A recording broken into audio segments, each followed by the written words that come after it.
అపోజిషన్లో కాంగ్రెస్ పార్టీలో ఉన్నప్పుడు ఒక మహత్తరమైన కార్యక్రమం, బహుశా అంతకుముందు ఆంధ్ర రాష్ట్రంలో ఎవ్వరూ తలపెట్టనటువంటి కార్యక్రమం. ప్రజాప్రస్థానం పేరుతో చేవెళ్ళ నుంచి పాదయాత్ర ప్రారంభించారు. అది కూడా ఆయన సెలెక్ట్ చేసుకున్న డేట్ ఎప్పుడంటే ఇదే రోజు, ఏప్రిల్ 9. ఇక్కడి నుంచి ఎండలు ముదురుతాయి. ఎండాకాలంలో నడిస్తే ఆంధ్ర రాష్ట్రంలో అన్ని ప్రాంతాలకు వెళితే వాస్తవాలు బయటకు వస్తాయి అనేటువంటి ఉద్దేశంతో ఏప్రిల్ 9ని సెలెక్ట్ చేసుకొని జూన్ 7 వరకు కూడా ఆయన ఈ ప్రజాప్రస్థానం పాదయాత్రలో పాల్గొన్నారు. చేవెళ్ళలో ప్రారంభమైనటువంటి ఈ ప్రజాప్రస్థానం ఇచ్చాపురంలో ముగిసింది. మధ్యలో ఆయనకి అస్వస్థత వచ్చింది. ఎందుకంటే ఆ రోజుల్లో క్యారవాన్ లేవు. మామూలుగా టెంట్లు వేసుకొని రోడ్డు పక్కన టెంట్లో మంచం మీద పడుకునేవాడు, చుట్టూరా గుడ్డలు కట్టి. ఆ ఎండలో అంత తీవ్రంగా నడిచిన తర్వాత రాజమండ్రి సమీపానికి వెళ్ళేసరికి అస్వస్థతకు గురి అవ్వడం జరిగింది. ఇప్పుడు చాలామంది ఆయన సలహా ఇచ్చారు, సార్ మీ ఆరోగ్యం దెబ్బతింటుంది, ఈ ఎండలో మీరు నడవలేరు, మీరు తిరిగి వెళ్ళండి వెనక్కి, ముగిస్తే బాగుంటుంది అని. రాజశేఖర రెడ్డి గారు, జగన్మోహన్ రెడ్డి గారు ఒక విషయాన్ని పట్టుకుంటే వదులుతారా? అస్వస్థత వచ్చిన డాక్టర్ల సలహా మేరకు వారం రోజుల పాటు విశ్రాంతి తీసుకొని తరువాత మళ్ళా తన ప్రజాప్రస్థానాన్ని కొనసాగించి ఇచ్చాపురంలో ముగించారు.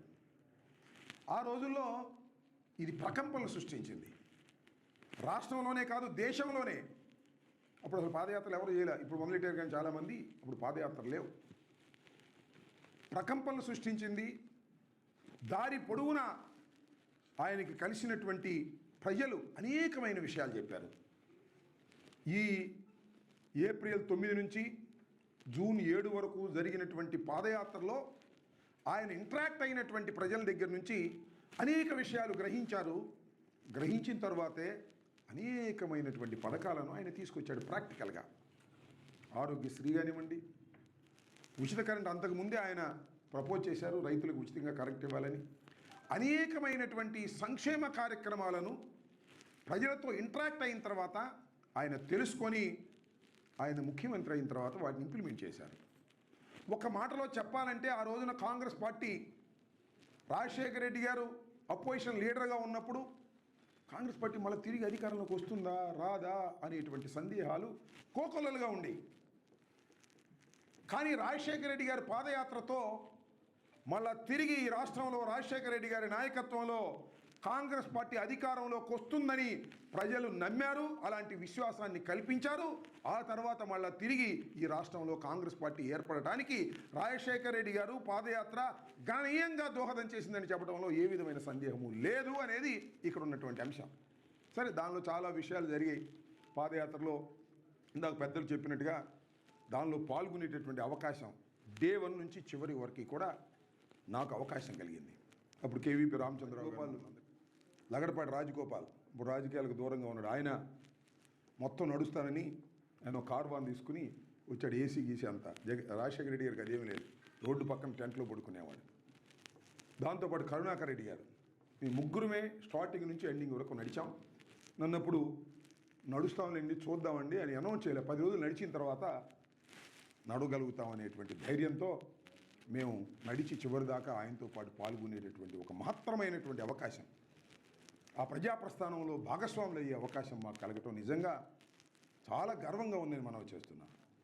జగన్మోహన్ రెడ్డి గారి పాదయాత్ర నడవాలంటే అప్పటికే వయసులు పడిపోయాయి, బీపీలు షుగర్లు వచ్చేసాయి. అప్పుడేమో బీపీలు షుగర్లు లేవు. 23 సంవత్సరాల క్రితం చాలా బ్రహ్మాండంగా నడిచాం. నడిచిన తర్వాత మళ్ళీ నేను పోటీ చేయాలి, అది వేరే అంశం. రాజశేఖర రెడ్డి గారు ప్రజాప్రస్థానం ఆంధ్ర రాష్ట్ర ప్రజల్లోనే కాదు, భారతదేశ ప్రజల్లో కూడా ఒక గుర్తింపు పొందినటువంటి పాదయాత్ర అది. ఆ పాదయాత్ర కాంగ్రెస్ పార్టీని అధికారంలోకి తీసుకొచ్చినటువంటి పాదయాత్ర. చేసినటువంటి సందర్భం లేదు. రాజశేఖర రెడ్డి గారు పాదయాత్ర చేసేటప్పుడు మాకు చాలామంది ఫోన్ చేసి అడిగేవాళ్ళు, ఏంటో తెలుసు అది, ఊరికి మధ్యన కూడా నడుస్తున్నారా అని. అంటే ఇక్కడ దిగి ఊళ్ళో నడిచి మళ్ళీ తర్వాత కారు ఎక్కి మళ్ళీ ఆ ఊరు దాకా వెళ్ళి అక్కడికి నడిచేవాళ్ళని, అలా భ్రమ ఉండేది స్టార్టింగ్లో. కానీ రాజశేఖర రెడ్డి గారు చేవెళ్ళలో ప్రారంభించిన తర్వాత ఎక్కడా కూడా కారు ఎక్కలేదు. డైరెక్ట్గా మళ్ళా ఇచ్చాపురం వెళ్ళిన తర్వాత మాత్రమే ఆ సభలో పాల్గొన్నారు. మధ్యలో వ్యాన్ మీద ఎక్కి ఉపన్యాసాలు చెప్పి మళ్ళీ దిగి మళ్ళీ పాదయాత్ర కంటిన్యూ చేస్తూ ఉండేవారు. అది చాలా భయంకరమైనటువంటి రోజులు, దుమ్ము లెగుస్తూ ఉండేది. అయినా తట్టుకుని ఆయన ముందుకు సాగాడు. రాజమండ్రిలో అస్వస్థకు గురయ్యాడు. ఒక వారం రోజుల పాటు వైద్యుల సలహా మేరకు అక్కడ రాజమండ్రిలో వైద్యం చేయించుకుని మళ్ళా తర్వాత బయలుదేరి ఇచ్చాపురం ప్రారంభించిన దగ్గర నుంచి గోలుకు చేరేంత వరకు పట్టుదలగా ముందుకు సాగినటువంటి మహానుభావుడు రాజశేఖర రెడ్డి గారు. దురదృష్టం ఆయన లేకపోవటం. ఆయన వయసులో వాళ్ళందరూ ఉన్నారు. ఇవాళ దురదృష్టవశాత్తు రాజశేఖర రెడ్డి గారు మరణించడం చాలా బాధాకరమైనటువంటి అంశం. ఏది ఏమైనా 23 సంవత్సరాల క్రితం ప్రారంభమైన పాదయాత్రని ఇవాళ మనం అందరం గుర్తు చేసుకోవాల్సిన అవసరం ఉంది. దాని నుంచి స్ఫూర్తి తీసుకోవాల్సిన అవసరం ఉంది. తర్వాత జగన్మోహన్ రెడ్డి గారు మరి అంతకన్నా పెద్ద సుదీర్ఘమైన పాదయాత్ర చేసినటువంటి సందర్భం కూడా మనకు గుర్తుంటుంది. అంతేకాదు మళ్ళా జగన్మోహన్ రెడ్డి గారు ఎన్నికలకు ముందు మళ్ళా రాష్ట్రంలో మళ్ళా తిరిగి అధికారంలోకి వచ్చే ముందు మళ్ళా జగన్మోహన్ రెడ్డి గారు కూడా పాదయాత్ర చేయబోతున్నారనే మాట మనం వింటున్నాం. అది చాలా సంతోషం అని కూడా ఈ సందర్భంగా మనవి చేస్తూ, తండ్రికి మించిన తనయుడిగా జగన్మోహన్ రెడ్డి గారు ముందుకు సాగుతారని, ఆయన పట్టుదల కన్నా 1000 రెట్లు ఎక్కువ పట్టుదల కలిగినటువంటి వ్యక్తిగా నేను ఇద్దరినీ చూసినటువంటి సందర్భాన్ని పురస్కరించుకొని చెప్తున్నాను. ఆయనకి ఒక పట్టుదల ఉంటే ఈయనకి 1000 పట్టుదలతో ముందుకు సాగేటటువంటి ధీటైన నాయకుడిని రాజశేఖర రెడ్డి గారు మనకు. ఈ సందర్భంగా దివంగత రాజశేఖర రెడ్డి గారికి నా హృదయపూర్వకమైనటువంటి జోహార్లు అర్పిస్తూ సెలవు తీసుకుంటాను.